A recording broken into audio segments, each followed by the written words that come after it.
Magandang araw po sa inyong lahat mga tol. Ngayon po ay December 19, 2025. Pag-usapan po natin ito pong tragic death para po kay dating Undersecretary ng DPWH Catalina o mas kilala po natin Cathy Cabral, no?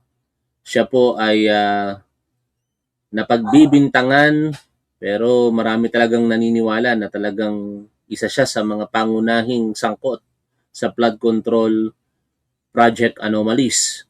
At dahil po dyan, pinangalanan po siya ng dati ding undersecretary na si Roberto Bernardo bilang isa sa mga utak ng mga kontrobersiya pong ating pinag-uusapan sa nakalipas po na panahon. At marahil dahil po sa mga pagkakataon na yan, nagpatong-patong na po ito pong problema ni Cathy Cabral. Nandiyan po ang pressure mula po sa mga sangkot, di umano, at yung kanyang personal na kakaharaping problema sa hinaharap. Yan po ang pagkakakulong at iba pang mga legal na consequences. At dahil po dyan, samot-sari pong anggulo ngayon ang nakikita ng mga kababayan po nating Pilipino kaugnay po ng kanyang pagkamatay. Marami po ang naniniwala na hindi po pangkaraniwan daw po ang inakto ng driver po nitong si Cathy Cabral sapagkat bakit niya daw po iiwan ang kanyang boss sa isang ilang na lugar. Pero sa akin naman mga tol, kung ako po ang inyong tatanungin, dahil nga po ako po yung naging driver security before ng mga napagsilbihan kong boss, alam ninyo, kapag ka may sinabi kasi ang boss namin, para lang po kaming Marines na susunod ng hindi po magtatanong. No, kaya sa puntong ito, ayoko pong pag-isipan ng masama yung driver sapagkat kung ako po ang nasa katayuan ng driver, kahit alam kong malaki ang problema nito pong boss ko at utusan niya ako na iwan mo muna ako dito at balikan mo na lang ako, gagawin ko din po yon nang hindi na po ako magtatanong. Pero syempre, sa loob-loob ko, mag-aalala ko bakit kailangan mong magpaiwan doon at bakit kailangan mong gawin yon, di ba?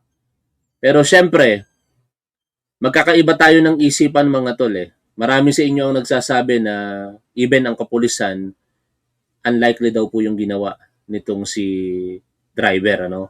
Carlo yata yung pangalan kung hindi po ako nagkakamali. Ganun pa man, uulitin ko lamang po bilang dating driver, ako po kapag ka inutusan ako ng boss ko, iwan mo ako dito sa ganitong lugar, hindi po ako magtatanong kung ano po gagawin niya doon. Regardless kung ano po yung kanyang intention, susunod po ako. No? At marahil ganon sa aking pananaw, yung ginawa po nitong driver. Pero dahil po dyan sa mga pangyayari na particular yung cellular phone daw po ni Cathy Cabral at saka yung bag ay nasa sasakyan, iniwan niya doon, hindi dala-dala, kinokonsidera ngayong person of interest ito pong driver. Pakinggan po natin ang pahayag ng kapulisan kaugnay po niyan. Bilang update dun sa kaso ni dating Luzon Cabral, binigyan ng instruction ni Chief Engineer Padre, ang Regional Director ng Pagbibayara, nag-issue ng 36 hours para i-consider the POI yung driver niya. Binigyan niya rin ng instruction ng Director ng CID. Considered as person of interest na po ito pong driver ni Catalina Cabral, which is part naman po yan ng standard operation procedure sa investigation. Kasi ultimo nga mga kamag-anakan, kasama kapag meron pong nangyaring insidente ng pagpatay, tinuturing din silang person of interest. No? Kasi i-eliminate mo yan eh. Sisimulan mo doon sa pinaka most unlikely na suspect hanggang sa matanggal mo na sila tapos parating doon sa pinaka-posibleng maging suspect sa krimen. At ganoon ang ginagawa po ng ating kapulisan. But unfortunately para po sa driver na ito, mukhang nahuhusgahan na po siya ng publiko. No? Dahil nga po sinabi ng ating kapulisan na person of interest siya. Tandaan po natin, kapag ka person of interest po, hindi pa po yan suspect. Ibig sabihin, baka may mga kaalaman po siya na magiging interesado para po sa investigasyon na isinasagawa po ng ating otoridad. Na mag-take over sa investigation na tulungan ng Prokop Cordillera sa kanya sa power na masapilang yung cellphone disease at ng driver na kinukonsider na ngayon at tulungan. Ayun po sa investigation ng video director ng Prokop Cordillera dahil napagda po sa human nature na yung principal o yung VIP mo, iwanan mo sa isang na lugar, alam mo naman na yung backup yung cellphone ay na-scan ninyo at welcome siya after 1 or 2 hours. Hindi mo Dapat ma-distinguish po dito ng ating otoridad kung ano po ba ang nature ng trabaho talaga nung tao na to. Kung driver lamang po ba ito o driver bodyguard. Kasi kung driver bodyguard ka, maaaring insist mo na hindi mo pwedeng iwan sapagkat ipinagkakatiwala sa iyo yung kanyang kaligtasan. Pero kung purely driver po ito, hindi natin masisisi ito mga tol sa aking experience bilang driver. Alam ito, ng mga driver po dito, ako naging driver po ako before. Hindi mo tatanungin ng boss mo, pag tinanong mo yan, baka bull out ang mangyayari sa'yo. Bakit mo pinapakailaman ng, baka ganun pa yung mangyayari sa'yo, tatanungin mo, boss, anong gagawin mo dyan? Hindi kita pwedeng iwan dyan. Pag ginan mo, boss mo, yari ka dun, mawawalan ka ng hanap buhay. Anyway, ngayon puntahan po natin ito pong pahayag mismo ng driver. Magandang umaga po sa Kasi may mga nagsasabi po na yung driver daw po ay wala man lang daw pong kaemo-emosyon. No, hindi daw po kinakakitaan ng parang kalungkutan.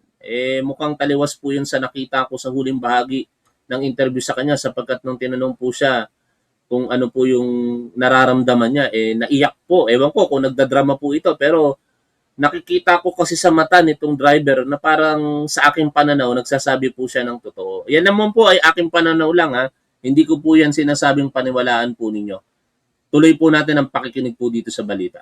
ating lahat. Nandito po tayo ngayon sa Camp 4 dito sa Cubang Benguet. At kanina lamang po ay na-retrieve po mula sa 40 meters na lalim po ng bangin ang unconscious at unresponsive na katawan ni DPWH, dating Undersecretary Cathy Cabral. Ayon po doon sa isa sa mga miyembro po ng BFP dito sa Tuba na siyang nag-retrieve nga dito sa katawan po ni Ginang Cabral ay talagang unconscious na ito at hindi na ito humihinga. Ayon naman po sa kanyang driver, alas 3 na po ng hapon ay nagpaiwan dito si Ginang Cabral at dito pa nga po siya nakaupo. Ang sabi naman Ginang Sabi niyo po, nagtataka kayo bakit po napunta dito si Cathy Cabral. Meron pong dahilan. Siya po ay pinagmaneho ng kanyang driver sa Baguio. Tapos may mga lugar na pinagdadaanan sila. Siyempre, along the way, madadaanan mo. Ang sinasabi kasi ng driver dito, para daw po mag-alis daw ng stress. Di umano, itong si Cathy Cabral. Papakinggan po natin ang kabuuan po ng pahayag ng driver po nitong si Cabral. Ito, pakinggan po ninyo ha. Ikwento mo naman ano nangyari. Umaga po, dito po kami sa may Sinan Road na nagtambay po kami at papalipas po ng parang lang po, tatanggal na straight. Tapos pinalis po kami ng mga pulis kasi bawal po rito. Accident po yung lugar. So, dumiretso na po kami. Nagpapaalis po ng stress, nandyan sila. Kasi, ibig sabihin mga tol, may mga pagkakataon kasing ganun tayo sa buhay no? Dito basically, nagsaside muna ako sa innocence nitong driver. Kasi nakikita ko sa komento, talagang binabash na siya. Naaawa ko dun sa driver. Maraming pagkakataon sa aking eksperyensya na kami titigil sa mga ganyang lugar dito sa Rizal, maraming mga bandang boso-boso, may mga ganong area dyan Parang barrier lang yung pagitan ng kalsada at saka bangin. Merong medyo gilid-gilid na pwede mong parkingan pero bawal kapag nadaanan ka ng pulis, susuwayin ka talaga. At ganun nga yung nangyari sa kanila. Sinuway sila. At yung pagtigil na yan, maglalabas ka ng kung ano man yung mga nararamdaman mo, naiisip mo sa mga nakikita mo. Pero, ang isa ngayon sa mga pinupunto ng netizen dito ay yung kumakalat po na video nitong si Cathy Cabral. Kasi meron pong kumakalat ngayon na siya po ay takot sa heights. Meron siyang acrophobia, parang ako. Lintik ako, nanginginig ang mga tuhod ko kapag ka nasa taas ako ng matataas po na lugar eh. Talagang mind over body lang, hindi ko kaya ng utak ko pero yung katawan ko nanginginig talaga yung tuhod. Meron akong acrophobia, takot ako sa heights. Ito Biggest phobia. Most biggest phobia.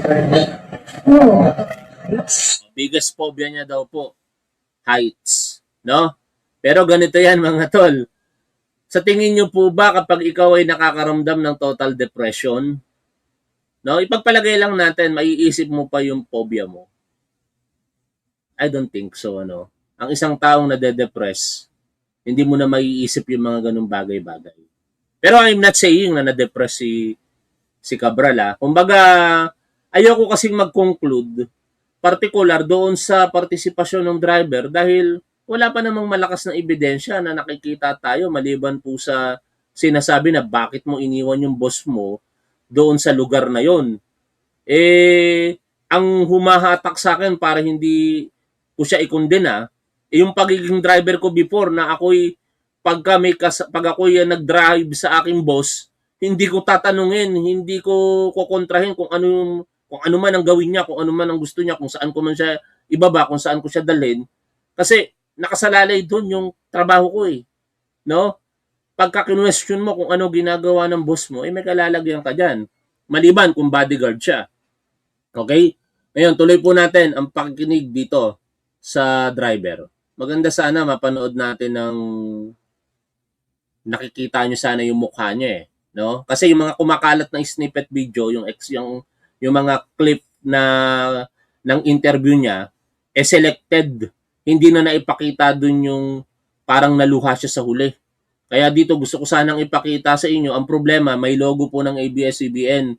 Kaya ika-copyright po tayo ng ABS-CBN. Kaya pasensya na kayo, hindi ko na maipapakita sa inyo, pakinggan nyo na lamang ano. Kami ng Bagyo, kumain, tapos Kita chicken, pala. tapos biyaya Kita pala dito sa gilid. Tiyagain nyo na lamang po. ulit niya akong pabalik dito. Abo. Ngayon, sabi niya alas 3, sabi ko, mamaya na lang po ma'am.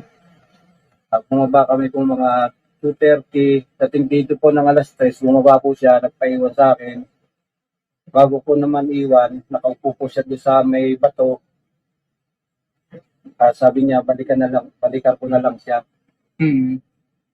Pagbalik ko po siguro 1 hour. Yon, sinabihan ka ng boss mo. Oh, iwan mo muna ako dito. Driver ka lang ha. Iwan mo muna ako dito.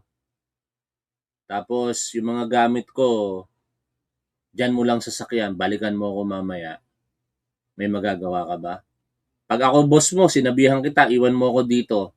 Tapos sabihin mo sa akin, Sir, bakit kailangan kitang iwan dyan? Baka kung mapano ka, wag kayong magpaiwan dyan mag-isa, hindi ko kayo iiwan. Baka sipain kita, tadyakan kita, tanggalin kita sa trabaho, bakit mo kina-question yung gusto kong gawin, no? Anyway, yun lang naman ay mga naiisip ko, mga tol. Again, hindi ko sinasabi na yan po yung totoo. Ayan po yung mga naiisip ko lamang, spekulasyon ko lamang. Nakita ko, binalikan ko wala na po dito sa pwesto niya. Saka, eto, mabilis naman yung action niya. 1 oras lang ang nakalipas halos eh. Kulang-kulang 2 oras. Binalikan niya kagad kung ano na nangyari sa boss niya. No? Saka ito ang dapat tandaan natin. Ang sasakyan ngayon, most of mga bagong sasakyan, I believe, yung sasakyan ni Cabral, kung hindi man bago, medyo bago, may mga dashcam po yan. No? Dashcam sa likod, dashcam sa harap, maririnig po doon yung conversation sa pagitan po nitong driver at saka ni Cabral. Ngayon, kung merong mga foul play dito na iniisip ng taong bayan, makikita iyon dito sa belongings ni Cabral, particular sa kanyang mga gadget, yung mga communications gadget niya, saka doon sa dashcam. Kung biglang nasira yung dashcam, tapos walang walang recorded audio and video, doon tayo siguro maghihinala na. Pero sa ngayon, wala pa tayong nakikitang ganong impormasyon eh. Kaya sana malinawan ang lahat dito. Pare-parehas po tayo naghahanap ng katotohanan dito. Pero sa aking punto kasi, huwag naman natin ikondena kaagad itong driver. Kawawa naman, napakapangkaraniwang tao po nito. Tapos ganito po ang inaabot, nababasa ko sa social media kung sino-sino na nag-share, sinisisi po yung driver. Sinilip ko yung baba, hindi ko naman po makita. Kasi natatakot din po ako, baka mahulog ako. Ikot po ako, nagtanong po ako sa mga tao dito na kung walang nakitang dumaan na babae, wala nang daw po. Tapos bumalik po ulit ako para silipin. Talagang wala po. Umakyat po ako sa may Baguio uli. Tingin agad Tingnan ko ko sa hotel. Kuya, tingin ka yan. Sa hotel, pinunta namin yung chinik-chikinan na tinanong ko yung receptionist. Wala naman daw po doon. Tapos balik na ulit po ulit ako dito sa may Kilon Road para hanapin. Kaya lang, gabi na po, hindi ko na masyadong makikita yung hindi ko kabisado yung daan. Nagpatulong na po ako sa mga pulis para hanapin. Wala naman po ako. Yung mga ganong actuations niya, tingin ko, nagsasabi ng totoo itong tao eh. Di ba? Kasi ako, dati akong pulis din, karamihan sa mga may kasalanan, hindi lalapit kagad sa pulis eh. No? Bihirang-bihira yung lumalapit sa pulis na may kasalanan. Bihirang-bihira yung pero ang dali po nilang mabisto. Kasi sabi nga walang perpektong krimen. No? Laging meron po yung iniiwan na mga ebidensya, traces of evidence. At kung may kasalanan talaga tong driver, eventually ilalabas po yan ng ating kapulisan. Doon ko na lamang po siya itatalakay para kondenahin. Sa ngayon, basically sa aking isipan, walang kasalanan itong driver. No? Biktima lamang po ito ng sirkumstansya, trabaho niya, driver, at hindi mo pwedeng questionin kung ano gusto ng iyong boss sa aking paniniwala bilang dating ding driver. Plus light na pwedeng plus light. Kaya sa kanila po ako humingi ng tulong. Saan kayo galing? Tandaan niyo yung sinabi kong dashcam ha. Makikita doon sa sasakyan kung paano sila dumating sa punto na yon at kung paano niya iniwan yung boss niyang si Cabral. So, pag nawala yung copy ng dashcam na yon sa sasakyan ni Cabral, doon kaduda-duda na yon. Sa ngayon wala pang ganong anggulo na napapakinggan ako. Ewan ko na lamang kung meron pong inilabas na impormasyon ng ating kapulisan hinggil sa sasakyan na ginamit nitong si Cabral at nitong driver niya. Bago kayo nakarating ng Baguio, kuya? Galing po kami ng Maynila. Anong sadya? Galing sila ng Maynila. Saka nakalimutan ko ring sabihin, napakahalaga ng interview na ito sa driver na ito. Kasi ito yung mga magsasabi ng mga huling sandali nitong si Cathy Cabral at meron siyang direct knowledge doon. Kung itong driver na ito, kasabwat sa sinasabi nilang di umano'y nagpapatay o ginawa ng pagkakataon na patayin si Cabral, madaling mahuhuli ito mga tol. No? Driver siya, hindi siya professional liar, hindi siya professional criminal. Kung siya'y nakikipagsabwatan sa mga posibleng galit kay Cabral o posibleng gustong pumatay kay Cabral, mahuhuli ito sa pamamagitan pa lamang ng mga pagtatanong, interogasyon na gagawin ng ating kapulisan. Kaya nyo sa lang po, magpapalipas yung para magre-relax lang po siya. Dahil, Hindi ko po alam kung anong dahil na pag-relax. Basta yun lang po ang alam. nung, Hindi ko naman alam na ganun po ang mangyayari. nung bumibiyahe po kayo, wala po siyang Hindi mo naman kasi itatanong yun. No? Driver ka lang, hindi mo alam kung ano ang pinagdadaanan ng boss mo. Most of the time, maaaring napapakinggan mo sa balita pero hindi mo talaga alam kung ano ang pinagdadaanan yan. Saka ang dami nga nating mga kababayan din na naghahanap buhay eh. Hindi alam kung ano ang nangyayari sa paligid natin. Nagpagupit ako kanina. Nagpunta ako ng mall, nag-workout ako. May mga nakakwentuhan ako doon. Pagdating sa usaping panlipunan, walang alam. Hindi nila alam kung ano nangyayari sa politika. Hindi nila alam kung ano nangyayari sa gobyerno. Yung mga ganong tao mga tol, masisisi ba natin sila? Hindi. I am not saying na ganon itong driver ni Cabral, pero may posibilidad na hindi niya rin alam kung ano ang nangyayari sa paligid niya, sa ating gobyerno. Maliban na lamang kung lagi siyang tutok sa pakikinig sa balita. Kanya-kanya kasi tayo, ang daming mga Pilipino na busy masyado sa kanilang paghahanap buhay na wala ng panahon para po alamin, katulad ng ginagawa natin na pagtutok sa ating lipunan. Wala naman po siyang kinukwento sa akin na ano, kung meron siyang problema, wala naman po kinukwento sa akin. Yun lang po. Pag upo niya, matutulog. Sabi ko lang, tulog po kayo dyan, pahinga. Yun lang po, wala nang iba. Wala siyang imik. Naimik lang po, no, sabi niya, saan tayo kakain? Eh, sabi, ako na ba? Sabi ko, hindi po ma'am. Ito lang ba? Saan tayo kakain? Yun lang po. Wala na po iba. Anong mood niya during that time? Malungkot? Yung sa kanya naman, eh, sabi, okay naman po yung aura niya. Hindi naman po siyang ganun malungkot na wala naman po sa mukha niya na gano'n ang mangyayari. Wala po kung alam. Yun lang po. Okay. Pero bago mo siya iwan dito, kuya, may mga sinasabi ba siya? Wala na po siyang pagbaba niya lang. Ang sabi lang sa akin, balikan mo ako. Yun lang po. Nakailang beses po kayong balik, kuya, no? Pumunta kayo dun sa hotel, tapos balik. Balik dalawa lang po. Umaga, saka nung hapon. Bakit pinili mong balik-balikan? Nararamdaman mo ba na andito? O ano? Hindi po. Siya po ang gustong bumalik dyan. Na sabi niya, gusto ko doon. Eh, siyempre ako naman po, driver lang ang sumunod sa kanya para pag-drive siya papunta rito. Wala kang hinala na meron siyang Wala ibang naman po gagawin? akong hinala na gagawin niya yun.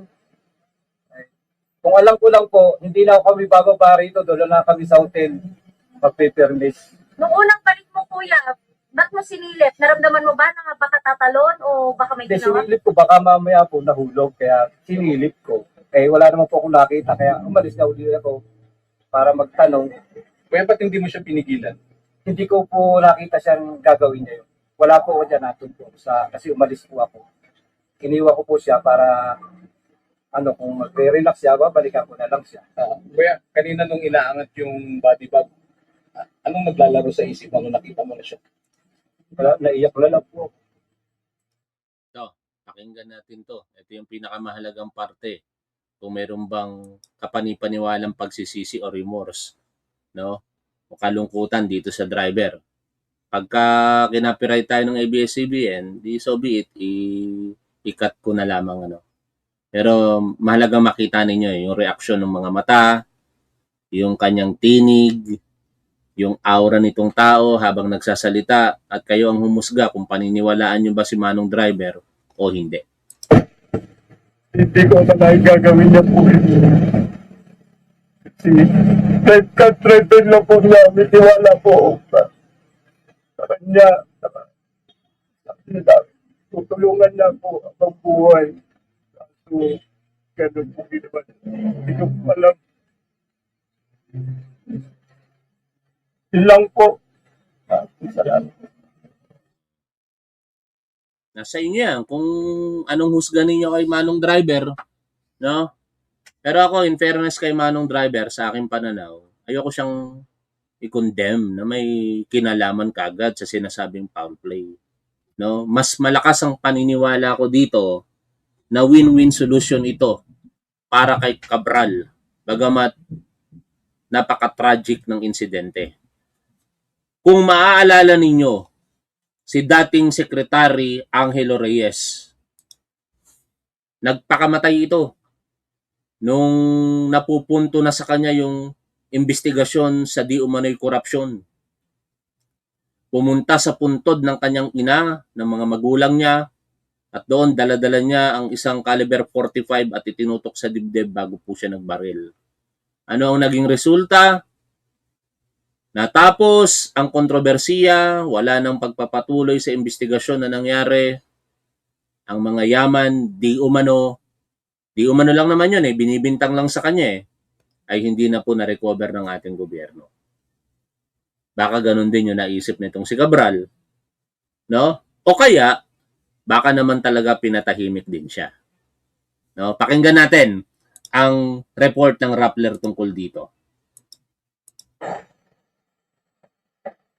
Magandang araw, ako po si Jairo Boliedo, Rappler Reporter, at kayo po ay nakatutok sa Rappler Recap. Para po sa episode na ito, pag-uusapan po natin kung ano ba talaga ang nangyari kay dating DPWH Undersecretary Maria Catalina Cathy Cabral at kung bakit importante siyang character dito sa corruption ng DPWH or sa DPWH at ng gobyerno in relation to the flood control scandal. So kung gabi, December 18 to 19 na pumasok po yung balita na nakitang walang malay itong si Cabral sa Benguet, sa Tuba, Benguet, at matapos ng ilang oras ay kinumpirma na rin ng mga otoridad na siya ay nasawi o namatay sa Tuba, Benguet. So according po sa narration, according sa report ng local police at ni Baguio City Mayor Benjamin Magalong, ang nangyari po ay kung alam niyo po, ito pong si May nagtatanong na tangang Duterte supporter. Sabi niya, top 1, sabi ni Junior, may makukulong ngayong Pasko. Bakit wala pang nakukulong? Meron nang pinapatay. Ang tanga mo talaga eh. Ayaw mo manood sa balita. Di ba? Basta Duterte supporters na manonood kay Tapon, tatanga-tanga talaga eh. Ang pinaka-latest na nakulong, si Sara Diskaya, nakakulong ngayon. Yung presidente ng isang kumpanya ni Sara Diskaya, nakakulong ngayon dito sa Pasig City Police Station. Yung 8 yata o 9 na DPWH officials nakakulong. Tanga talaga itong mga Duterte supporters na manonood di Top 1 eh. Yusek Cabral ay originally taga Quezon City. Pero ang tanong dito, bakit siya napunta sa Baguio? So papunta po sila, paakyat po sila ng Baguio City. Kasama ang kanyang driver nitong Thursday, December 18. Tapos according sa kanyang driver, habang papaakyat po sila, ay nagsabi itong si Yusek Cabral na gusto niyang bumaba at magpa-drop off along Cannon Road po. Ngayon, bumaba sila. Tapos, habang nasa Cannon Road sila, ay sinita sila ng pulis. Kaya ang nangyari, pagkatapos silang sitahin ng pulis, sabi ng driver ay bumalik itong si Yusek Cabral sa kanyang sasakyan. Tapos, pumunta sila sa Baguio City. Kumain sila at nag-check-in pa sa hotel. Tapos, tinanong din kamusta si Yusek Cabral during yung pakikipag-usap niya sa mga tao, sa staff ng hotel. In high spirits pa daw itong si Yusek Cabral. Ngayon, around 2 p.m. ay inutusan ulit daw ni Cabral na dalhin siya ulit ng driver niya sa along Cannon Road. Pero itong si Cabral, sinabi niya yung driver niya na iwanan na lang siya doon kasi nga napagalitan na sila earlier. So ito namang si driver, iniwanan niya itong si Yusek Cabral. Kaso after some time, nung binalikan ng driver niya, itong si Cabral ay hindi na raw siya makita doon, kaya bumalik itong si driver sa hotel. Around 5 p.m. to 8 p.m. Pagbalik sa hotel, wala rin doon si Cabral, kaya humingi na ng tulong sa mga polis na hanapin itong kanyang boss na si Cabral. Tapos, after ilang oras, ay hindi pa rin makita si Cabral. Bandang 12 a.m. ay nakita, around 8 p.m., nakita si Cabral along sa Bued River, 20 to 30 meters below the highway. So malalim po. Bangin po yan. Wala po siyang malay. Around 12 a.m. ng December 19, na-retrieve yung kanyang katawan at 12:03 a.m. ay siya po ay diniklara ng patay ng attending physician or doctor. So yun po ang sequence ng events dito sa pagkamatay ni Undersecretary or dati Undersecretary Maria Catalina Cabral. So from original na pinagsabihan silang huwag pumunta doon sa Ravin, pumunta siyang hotel, bumalik siya doon, nawala siya, and then afterwards, nakita na siyang walang malay doon sa bangin at pagka-retrieve sa kanya, ay wala na po siyang buhay. So far, yung driver niya po ay person. Ako, ang pinaka-conspiracy theory ko dito, mga tol, hindi ito katotohanan ha. Iniisip ko lang ito bilang mapaglarong isipan. Ang tingin ko dito, pinipressure na itong si Cathy Cabral ng mga tiwaling kasabwat niya yung mga matataas sa kanya. Hindi natin alam kung sino-sino ang mga yon. Baka lahat ng mga pananakot ginagawa nito dito kay Cabral. Kasi merong ang balita si Senator Lacson na willing na sanang makipag-cooperate itong si Cabral tapos biglang magpapakamatay.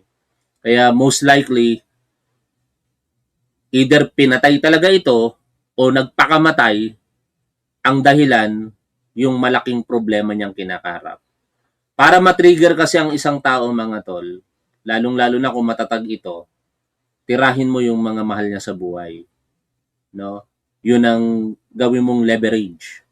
Pag hindi ka nagpakamatay, papatayin namin ang mga mahal mo sa buhay. Oh. 'Di ba? Dahil mga pelikulang gano'n napapanood natin. Again, baka ma-misinterpret nyo ako rito. Sabihin nyo, fake news. Hindi.